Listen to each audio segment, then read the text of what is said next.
하나님의 말씀을 봉독하겠습니다. 신약성경 에베소서 2장 11절로 22절 말씀을 제가 봉독합니다. 그러므로 생각하라. 너희는 그때 육체로는 이방인이요 손으로 육체에 행한 할례를 받은 무리라 칭하는 자들로부터 할례를 받지 않은 무리라 칭함을 받는 자들이라. 그때에 너희는 그리스도 밖에 있었고 이스라엘 나라 밖의 사람이라. 약속의 언약들에 대하여는 외인이요 세상에서 소망이 없고 하나님도 없는 자이더니 이제는 전에 멀리 있던 너희가 그리스도 예수 안에서 그리스도의 피로 가까워졌느니라. 그는 우리의 화평이신지라. 둘로 하나를 만드사 원수된 것 곧 중간에 막힌 담을 자기 육체로 허시고 법조문으로 된 계명의 율법을 폐하셨으니 이는 이 둘로 자기 안에서 한 새 사람을 지어 화평하게 하시고 또 십자가로 이 둘을 한 몸으로 하나님과 화목하게 하려 하심이라. 원수된 것을 십자가로 소멸하시고 또 오셔서 먼 데 있는 너희에게 평안을 전하시고 가까운 데 있는 자들에게 평안을 전하셨으니 이는 그로 말미암아 우리 둘이 한 성령 안에서 아버지께 나아감을 얻게 하려 하심이라. 그러므로 이제부터 너희는 외인도 아니요 나그네도 아니요 오직 성도들과 동일한 시민이요 하나님의 권속이라. 너희는 사도들과 선지자들의 터 위에 세우심을 입은 자라. 그리스도 예수께서 친히 모퉁이 돌이 되셨느니라. 그의 안에서 건물마다 서로 연결하여 주 안에서 성전이 되어가고 너희도 성령 안에서 하나님이 거하실 초소가 되기 위하여 그리스도 예수 안에서 함께 지어져 가느니라. 이는 하나님의 말씀입니다. 더운 여름 또 휴가가 가장 절정인 때인데 하나님께서 의지에 나가 계신 분들도 우리 온라인으로 들어와 계신 분들도 계시고 이 여름을 잘 지켜주시고 또 기록적인 폭염이 와서 40도가 넘는 그런 보고를 듣는데 금주 특별히 덥다고 하니까 우리 어르신들 물도 많이 드시고 더운 곳을 피해서 이 여름을 건강하게 영도육도 강건하게 지내셨으면 하는 바람입니다. 하나님께서 우리들의 삶을 매일매일 지켜주시기를 주님의 이름으로 축복합니다. 더울 때 더운 뉴스를 들으면 더 덥잖아요. 뭐 산불이 나서 많이 태웠다. 또 사람이 하는 일들 중에도 짜증나는 일들이 있어서 어떻게 저런 일을 할 수가 있을까. 소식을 듣고서 정말 마음이 불쾌해질 뿐만 아니라 불쾌 지수가 올라가고 온도가 올라가는 경우가 있는데 사실 이상할 것도 아닌 것이 어느 집단이나 사람이 모인 곳에 가면 트러블 메이커, 이 문제를 발생시키는 사람들이 있게 마련입니다. 그분들은 참 특별한 DNA를 가지고 있는 것 같아요. 때로는 그들에게 정말 능력이 있는 언변이 있기도 하고 권세가 주어지기도 하고 부가 있기도 해요. 그러나 그것 가지고서 담을 놓는 데 쓰임을 받고 사이를 이렇게 갈라놓는 이간시키는 일에 쓰임을 받고 자기의 눈 속에 있는 들보는 보지 않고 남의 눈 속에 있는 티끌을 찾아내는 아주 특별한 재주가 있어서 티끌 하나 발견되면요 그걸 들보를 만들어요. 침소봉대한다 하죠. 작은 것을 크게 만들었다. 그의 윤리적인 기준은 그리 높지 않아서 내로남불에 능하고 또 집단 이기주의의 표상이 되어서 우리 편을 위하여서는 다 용인이 되는데 상대방을 위하여서는 조금도 용인하지 못하는 없는 죄까지 만들어내는 기술을 가진 사람들이 바로 이 트러블 메이커의 특징입니다. 그와 반대로 피스메이커, 평화를 중재하는 사람은 어려운 반대의 어떤 이익을 취하는 사람들 사이에 있지만 양쪽이 통할 수 있도록 길을 만들어주고 다리를 놓는 사람이다. 이렇게 우리가 표현을 하는데, 앞에 말씀드린 그 문제를 만드는 사람들은 늘 하는 말 보면요, 자기를 위해서는 교회에서도 은혜롭게 하자고 그래요. 예? 다른 사람들을 위해서는 은혜롭게 하지 않습니다. 적당히 좀 봐달라, 실수했을 땐 그렇게 얘기하면서도 상대의 잘못에 대해서는 추상 같은 원칙을, 율법이 어떻고 교리와 장정이 어떻고 이렇게 해서 어려운 일들을 만드는 것을 볼 수가 있습니다. 반대로 피스메이커, 평화를 만들고 다리를 놓는 사람들은요, 십자가를 집시다 이 말을 더 많이 합니다. 내 십자가는 내가 지고 우리의 십자가는 서로 지고, 그래서 성령의 열매를 많이 맺게 되는 것입니다. 우리 만안교회는 트러블메이커의 흔적들은 다 지워버리고 피스메이커, 다리를 놓는 예수님이 하셨던 그 평화의 사역들, 십자가의 사역이 날로 왕성하여지고 열매 맺어지시기를 주님의 이름으로 축복합니다. 오늘 본문 에베소서 2장은요, 우리의 구원을 잘 설명하고 있는 장이기도 한데, 읽은 부분 11절로 22절에 보면 시제가 세 가지가 나와요. 먼저는 그때라고 시작을 했고, 11절, 12절 두 번 나오죠. 13절에 가면은 이제는 이라고 얘기하고요. 그리고 나중에 19절에 보면 이제부터라고 해서, 그때 너희는, 우리는 바로 과거이죠. 이제는 우리가 현재죠. 그리고 앞으로 이제부터 오는 시간, 곧 미래를 시제로 설명하고 있습니다. 어떤 사람이었고 어떤 사람이고 어떤 사람이어야 하는지에 대해서 오늘 우리가 보려고 하는데, 그 가운데 트러블메이커가 아니라 다리를 놓고 우리를 살리신 예수님의 역사가 여러분의 삶 가운데도 나타나시기를 주님의 이름으로 축복합니다. 과거에 나가 어떤 사람이었냐? 11절, 12절에 잘 표현되는데 세 가지죠. 하나는 이방인이고 무할례자였다. 유대인들은요, 할례받지 못한 사람들, 율법 안 지키는 이방인들 하면요, 동물처럼 여겨요. 살아있는 사람인데 정말 인종차별을 해요. 우리는 선택받은 사람들이고 그 사람들은 하나님이 선택하지 않은 사람들이니까 지옥될 감과 다를 게 없다. 죽여도 상관없다. 극단적으로 말하면 그 정도까지 가는 사람들이 유대인들입니다. 그런데 우리가 에베소라는 지역이 터키의 서쪽에 있기 때문에 저 이르사렐에서보다 멀리 떨어져 있으니까 그래요. 태생적으로 이방인이고 이방 문화가 우리에게 있었고, 거기서부터도 한참을 여행을 해서 뭐 대서양 건너고 태평양 건너갔고 140년 전에 한국 땅에 복음이 들어왔잖아요.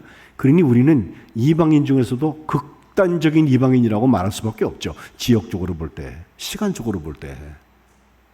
뭐 할례를 받을 일은 없습니다. 또 12절 상반절에 보면 외인, 바깥의 사람이라고 말하는데, 그리스도 밖에 있고 이스라엘 나라 밖의 사람이고 특별히 약속의 언약에 대해서 외인이다. 하나님이 사람들과 약속을 하셔서 말씀을 그대로 순종하는 사람들에게 축복하시고 구원의 역사를 베푸시고 영원한 생명을 주신다고 하는 것과, 그렇지 않은 사람들은 그렇게 하지 않겠다고 말하는 그 약속에 대해서 아예 관계가 없는 외인이다. 약속이 적용되지 않는 사람들이다. 그러니 축복이고 저주고 그들에게 말할 필요도 없어요. 하나님이 그대로 살도록 내버려 두신 사람들이라고 보면 돼요. 근데 우리가 그런 사람들이었다는 거예요. 그리스도 밖에 있었고 이스라엘 나라 밖에 있었고 약속의 언약들에 대해서도 외인, 바깥 사람이었다. 그런가 하면 그들의 특징을 12절 하반절에는 없는 그 두 가지를 말하는데, 세상에서 소망이 없다. 사실 그 사람들도 세상의 소망은 다 있어요. 원하는 것들은 다 있어요. 그러나 이 세상에서 진정한 소망이라는 게 이 세상으로 끝나는 거라면 세상과 함께 없어지는 거예요. 진짜 소망을 발견하지 못하는 사람들이라는 점에서 세상에서 소망이 없다. 그리고 그것은 하나님이 없는 사람이다 라고 얘기하거든요. 자기가 모르지 하나님은 그를 만드시고 또 그를 완성하시는 분이거든요. 생명의 주관자고 사, 화, 복을 주관하시는 분이 하나님이시기 때문에 우리가 어느 장례에서 앞에 섰을 때 그분의 삶이 세상에서 완성이 된 후에 우리가 드릴 수 있는 이야기는 하나님께서 일을 내셨고 이 시간 동안 땅에 있게 하시다가 이제 완성시키셨군요 라고 하는 고백을 드릴 수밖에 없는 것은 우리가 유한하잖아요. 하나님은 유한하시지 않습니다. 창조자이고 완성자여서 우리를 심판하시는 분이 하나님이시라고 한다면 하나님이 없는 삶을 살고 있는 사람, 과거의 나입니다. 이것을 에베소서 2장 1, 2, 3절에는요. 먼저 허물과 죄로 죽었던 나라, 이미 죽은 사람이라는 거예요. 또 따라가는 걸 보니까 세상의 풍조를 따르고 또 세상의 공중 권세를 잡은 자, 하나님이 아니라 마귀 역사입니다. 이것을 불순종의 아들들 가운데서 역사하는 영이라고 말했는데 그걸 따라갔던 우리들이고 결국 육체의 욕심만 따라가다가 본질상 진노의 자식들이다. 진노의 자녀들이 되었다. 이게 과거의 우리였어요. 그런데 예수님을 만나서 예수님에 대한 믿음이 생기기 시작하니까 정말 겨자씨 하나만한 믿음이 있더라도 산이 옮겨진다고 주님 말씀하신 그 믿음이 생기기 시작하니까 우리에게는 이제 변화가 생겨지는데 이제 우리는 어떤 사람입니까? 13절 전에 멀리 있던 너희가 이제 그리스도 예수 안에서 예수님의 피로 가까워졌다는 거예요. 이게 교리로 들으면요 상당히 재미없는 얘기예요. 아니 진짜 그런 일이 있었을까? 의심부터 생겨요. 또 그게 나하고 무슨 상관이야? 이런 질문들이 수없이 일어나는 것이 바로 예수님의 십자가와 예수님의 보혈의 이야기인데 이걸 체험하기 시작하면요 그 멀리 있던 사람이 가까이 오는 거예요. 예수님에서부터 그렇게 멀리 있던 사람이 어느 날 갑자기 예수님이 내 안에 거주하시는 것을 경험하게 돼요. 이것이 그리스도의 십자가의 보혈로 일어난 일인데 이건 우리의 삶에 있어서 가장 큰 반전입니다. 예수님께서 십자가에 죽으실 때 성경에 보면 성전의 휘장이 위에서 아래로 쫙 갈라졌다고 그랬거든요. 구약을 전공한 제 친구한테 물었더니 그 성전이 아래에서 위로 갈라지면요 이렇게 가만 놔두면 갈라진 채로 그대로 있대요. 위에서 아래로 쫙 찢어지면요 이렇게 벌어진다는 거예요. 이제 더 이상 휘장이 역할을 하지 않아서 성소와 지성소를 구분하지 않고 그 성전의 성소와 지성 거룩한 곳과 그 앞에 있는 뜰 거기서 번제를 드리고 예배를 했던 그 자리를 구별하지 않는 하나님께 나아가는 일이 자연스러워진 그 화해의 사건이 예수님의 십자가의 사건이었다는 거예요. 본문 앞에 4절로 가니까 왜 그렇게 하셨을까? 우리가 진노의 자녀가 되어 있는 것이 불쌍해 보이셔서 그 불쌍함이 가득 차 있는 하나님 아버지의 사랑이 발동을 하기 시작하니까 허물로 죽은 우리를 예수님과 함께 먼저 살리셨다. 죽으시고 끝난 게 아니라 장사한 지 사흘 만에 죽은 자 가운데서 다시 살아나셨다고 고백하잖아요. 다시 살리셨다. 그리고 예수님과 함께 살리고 가만두신 것이 아니라 함께 벌떡 일으키셔가지고 함께 하늘에 앉혀놓으셨다는 거예요. 그러니까 우리의 몸이 여기 있지만 우리의 삶이 완성된 후에는 반드시 주님께서 예비하신 그 처소에 우리가 가게 될 줄로 믿습니다. 이것은 정말 은혜의 사건이고 예수님을 믿는 거 아무것도 아닌 것 같지만 천국에서 볼 땐 그게 전부예요. 하나님의 선물이라고. 감리교회를 시작하신 존 웨슬리 목사님도 이 에베소서 2장 8절과 9절 말씀 가지고는 여러 번 다니는 곳마다 설교를 했는데 8절 9절 한번 다 같이 읽어봅시다. 시작.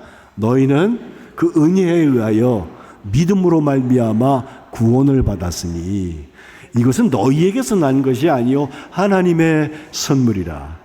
행위에서 난 것이 아니니 이는 누구든지 자랑하지 못하게 함이라. 아멘. 여러분 제가 64년 넘게 이제 사는 동안에 주일을 한 번도 거르지 않고 어려서 유아세를 받아갖고 일찌감치 목사가 돼서 40년 넘게 사역을 했어요. 그렇다 하더라도 이것이 제 공의로 제가 했던 행동 때문에 하나님이 저를 받아주신 게 아니에요. 은혜의 사건이기 때문에 은혜에 의하여서 믿음으로 말미암아서 우리를 구원하신 거예요. 11월 1일이 되면 우리 감리교회가 총력전도주의를 하자고 이제 운동에 대한 본부에서부터 얘기가 와요. 총력전도 이게 언제적 얘기인데 이제 또 하나 그러고 봤더니 캐치프레이즈를 걸었던 그 표제가 원 소울, 한 영혼이라는 거예요. 감리교회 전도운동에 불이 꺼져버리면요, 감리교회는 끝난 거예요, 사실은.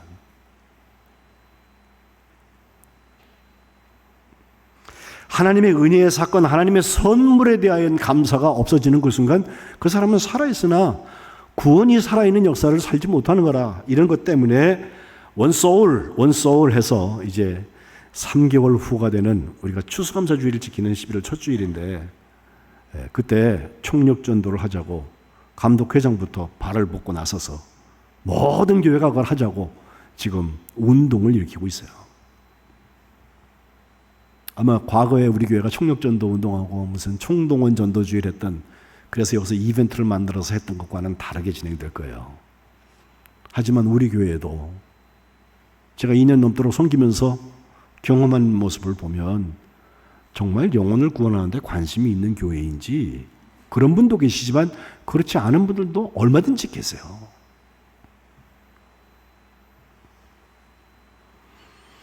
한 영혼을 구원하는 일이 얼마나 귀한 일인지 우리는 영국의 니콜라스 조지 윈턴이라고 하는 한 사람의 삶에서 잘 볼 수 있습니다.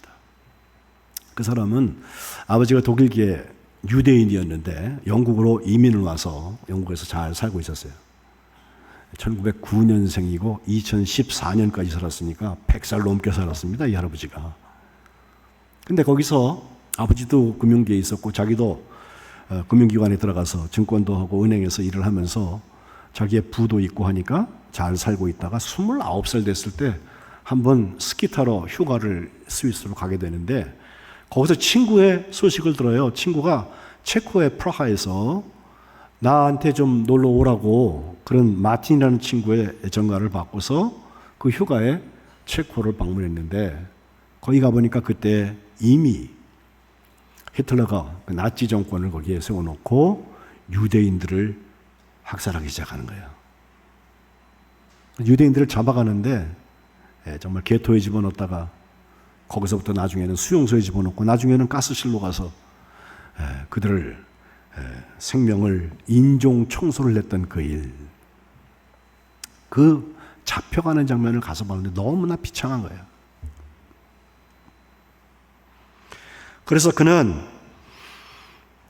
체코에 있는, 나하고 전혀 상관도 없는 나라의 사람들인데 거기에 있는 어린아이들을 어떻게든지 영국의 사람들한테 양자 양료로 입양을 시켜서 지금 유대인들을 그 핍박하는 나치 정권으로부터 그들을 뺏어내야 되겠다, 옮겨야 되겠다는 것 때문에 킨더 트랜스포트라고 아이들을 이송시키는, 아이들을 구출해내는 그 일을 해야 되겠다는 프로젝트를 시작을 했는데 자기가 돈을 자기 사비를 털어갖고 아이들에게 기차표를 사주어서 출발을 시켰는데 그날이 세계 2차 대전이 일어나기 바로 전날이에요. 무려 669명이나 되는 아이들을 거기에 태워서 기차가 영국에 도착한 다음 날 전쟁이 떠납니다. 그래서 그 다음에도 그는 아이들을 더 구해야 되겠다 싶어서 250명이나 되는 아이들을 모아놓고 기차표를 다 사줘서 출발을 시키려고 했는데 그만 전쟁 때문에 통해 그 기차는 출발하지 못하고 거기 탔던 아이들 중에는 단 2명만 살아남고 다 죽었다는 거예요. 이것에 대한 죄책감 때문인지 그 해가 1939년도인데 그때부터 거의 50년 정도를 이는 한 번도 669명이 살아났다는 이야기를, 자기 때문에 살아났다는 얘기를 하지 않았습니다. 근데 그의 아내가 이제 80살이 됐어요, 남편이. 그래서 짐을 좀 정리하려고 다락에 있는 짐을 정리하는데 이상한 노트가 하나 나타나는데 그 노트를 열어보니까 거기에 사람들의 이름이 가득 써 있고 어떤 이름 옆에는 사진도 붙어 있고 그래요. 그래서 남편한테 물어봐요. 이게 도대체 무슨 책이냐고. 그때 남편이 하는 말이 사실은 그때 아이들을 구조하기 위해서 내가 기차표를 사준 사람들의 명단인데 야 이제 그거 지워버리가 태워버리자 그러는데 아내가 무슨 소리냐고. 남편 이래서 하는 얘기가 아니라 이런 일들은 우리가 기억해야 한다고. 그래서 방송국에 보내서 BBC에서 That's Life라고 이것이 생명입니다 라고 하는 프로그램에서 그를 초청하게 돼요. 짧은 동영상인데 한번 보시겠어요? 동영상 틀어주세요.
This is his scrapbook.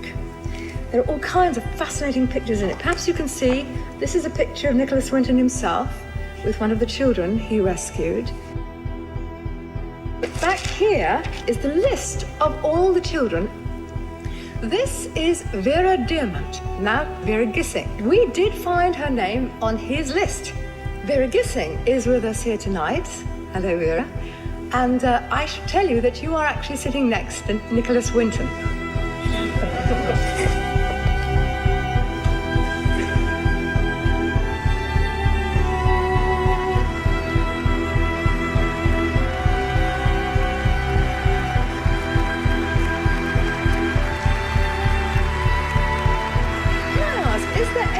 In our audience tonight who owes their life to Nicholas Winton? If so, could you stand up, please?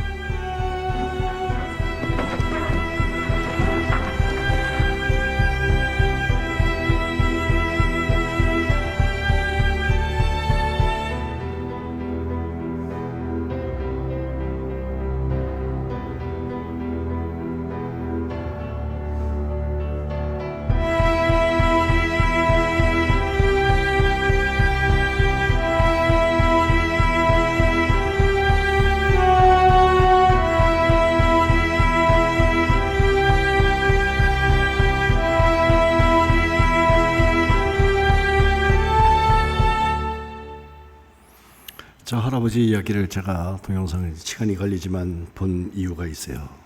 동영상 중에 체코의 아이들이 기차를 타는 장면이 있잖아요. 그때 아이들은 영문도 모르고 부모와 헤어지는 시간입니다. 근데 거기를 타지 않으면 가스실로 끌려가는 거예요. 그 차에 탔기 때문에 50년 지나서 저 모습을 하고 그 자리에 가서 669명을 구출했는데 6,000명이나 되었다, 수가. 예?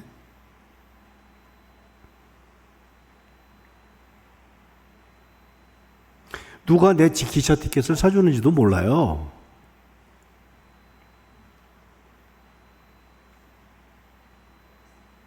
그런데 죽음의 수용소에서 생명의 땅으로 옮겨지고 갔더니 처음 보는 사람이 나의 아버지고 어머니라고 새로 양자 입양이 되어서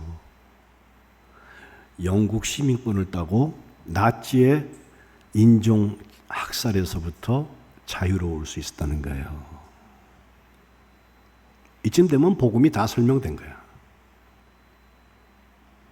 예수님의 피로 멀리 있던 우리가 예수님과 가까워지고, 계속되는 말씀에 원수된 것은 다 소멸되고 15절에 보면 하나님하고 화목한 새 사람이 되게 되는데, 결국은 하나님의 자녀가 되는 권세.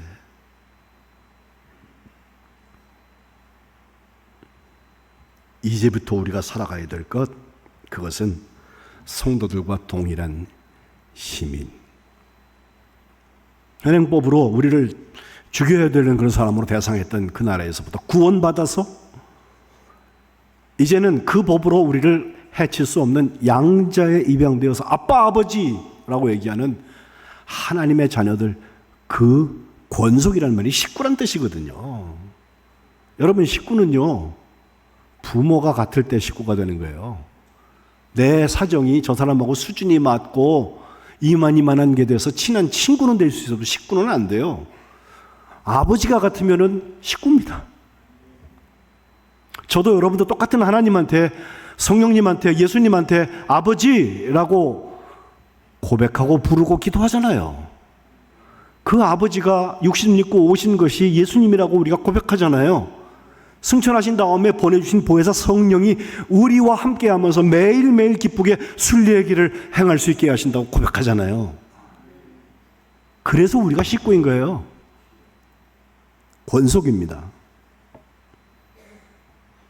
이 사람들은 더 이상 원수된 것 소멸하신 주님의 그 십자가 사역 때문에 하나님과 화목하게 된 새 사람이 되어서 평안, 만안교회 안자가 여기 있어요.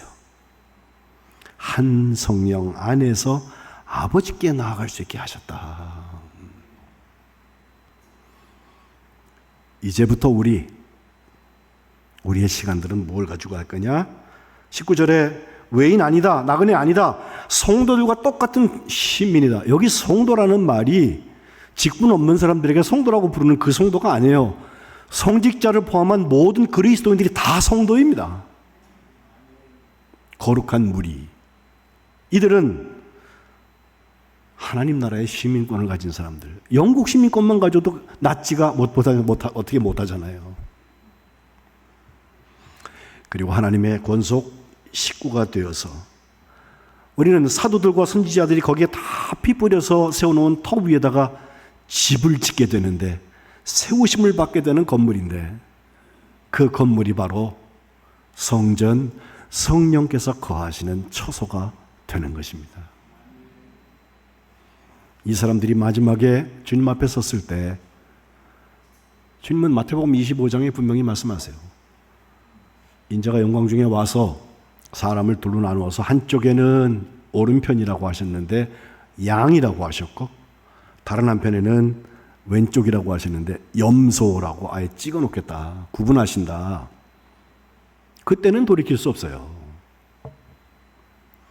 양과 염소의 차이를 가만 보니까요, 양은 복 받을 자라고 그랬고 염소는 저주를 받은 자라고 그랬어요.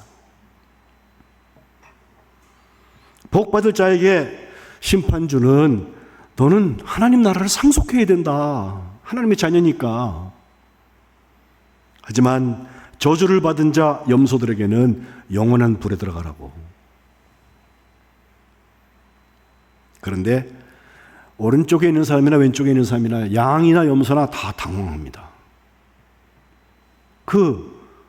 양으로 구분되어서 축복받은 이 사람들이 가만히 생각해보면 이게 의인이라고 표현하고 있지만, 주님께서 왜 이렇게 우리에게 복된 일을 주시는지 주님한테 물어봐요. 그랬더니 주님께서 야, 너희가 나를 얼마나 돌보았는지 알아?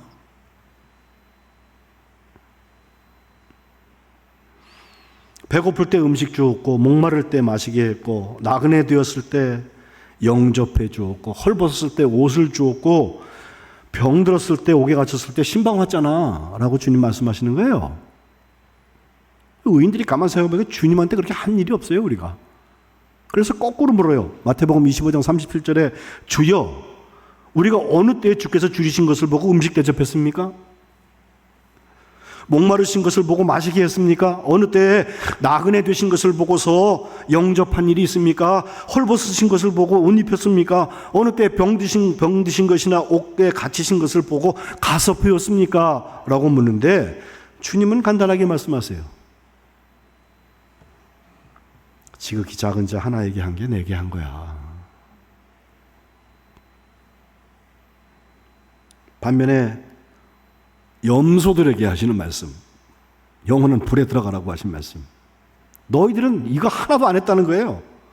그러니까 저주받은 자들이 아니 우리가 하지 않은 것 같지만 저 사람들이랑 우리랑 똑같아. 우리가 법을 다 지키면서 살았어. 근데 언제 안 했다고 우리한테 뭐라는 거야 싶어서 안 한 적도 없거든요. 한 적도 없지만 안 한 적도 없어요. 44절에 이렇게 묻습니다. 주여 우리가 어느 때 주께서 줄이신 것, 목마르신 것, 나그네 되신 것, 헐벗으신 것, 병 드신 것, 옥에 갇히신 것을 보고 공양하지 않은 적이 언제 있습니까? 억울해. 하라는 거 안 했다는 것을 야단치는 것만큼 억울한 게 없나 봐요. 자기는 안 했다고 생각을 않거든요. 근데 주님께서 똑같은 말로 대답하십니다. 지극히 작은 자 하나에게 하지 않은 게 나한테 하지 않은 거야. 그래서 그들은 영벌에, 의인은 영생에 들어가게 하신다는 것입니다.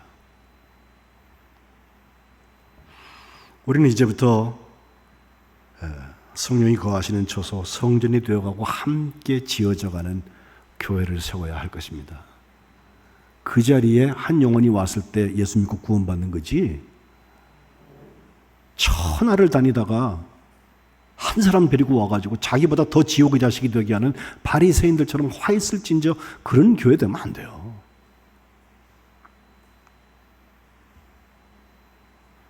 예배 시작에 고린도전서 3장 16절 읽었는데 너희는 너희가 하나님의 성전인 것, 하나님의 성령이 너희 안에 계시는 것을 알지 못하냐.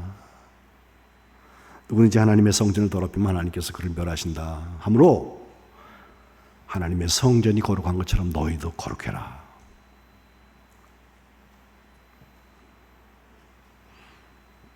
어거스틴이라는 사람이 시간을 분석하기를 다 현재 속에서 이루어지는 거다라고 얘기하는데, 지나간 시간들을 기억하고 현재는 직관을 가지고 사는 현재고 미래의 일들은 내가 기대하고 있는 현재다라고 얘기해요. 그건 정말 이론적으로 맞는 말 같은데, 그 고백록에서 표현한 얘기를 가만히 읽어보면 이런 말이 있어요. 과거는요 이미 지나갔으니까 없어진 거죠. 미래는 아직 안 왔죠. 그러니까 아직 없는 거죠. 기대는 해. 현재에 대한 이야기예요. 현재의 순간을 딱 잡으려고 그러면 똑딱 하는 순간 벌써 과거가 돼버려. 자꾸 지나가 버린단 말이에요. 잘못하면 허무주의의 사상에 빠질 수도 있어요. 그런데 거기에 힌트가 있어요. 하나님의 성전은 계속해서 지어져 갑니다. 그리고 우리는 다가오는 장래를 향해서 열려져 있는 사람들이에요. 그 시간 동안 뭘 하는지가 그 사람 됨을 결정하게 될 것입니다. 지나간 일 묻지 마세요. 앞으로 저 멀리에서 올 그 일에 대해서 자꾸 생각하지 마세요. 지금에서부터 다가오는 시간에 그러므로 이제부터는 우리가 어떤 사랑의 수고를 감당해야 될 것인지, 오늘 아침에 주님께서 주의 성전을 지어가시고 그 가운데 성령으로 거주하시는 역사가 여러분들 가운데 있으시기를 주님의 이름으로 축복합니다. 기도하겠습니다. 하나님 아버지 고맙습니다. 그때에 우리는 이방인이고 외인이고 없는 자였고 본질상 진노의 자녀들이었는데 예수님의 십자가를 믿는 그 시간, 바로 귀하고 귀한 그 시간, 우리를 멀리 있었지만 가까워지게 하시고 우리의 부족을 불쌍히 여기셔서 사랑하시고 이제 하나님의 자녀로, 하나님의 식구로 구분하신 것을 감사합니다. 은혜에 의하여 믿음으로 말미암아 구원받았사오니 이제부터 우리는 성도들과 동일한 시민을 살게 하시고 하나님의 자녀된 권세를 누리게 하시고 하나님 앞에 성령이 거주하시는 성전으로 세워져 가게 도와주옵소서. 주님을 만났을 때 우리의 인생을 결산하는 그 시간에 우리가 한 영혼 한 영혼을 구원한 일들로 인하여서 양의 반열에 설 수 있도록 의인의 자격을 저희들에게 허락하여 주옵소서. 예수님의 이름으로 기도합니다. 아멘.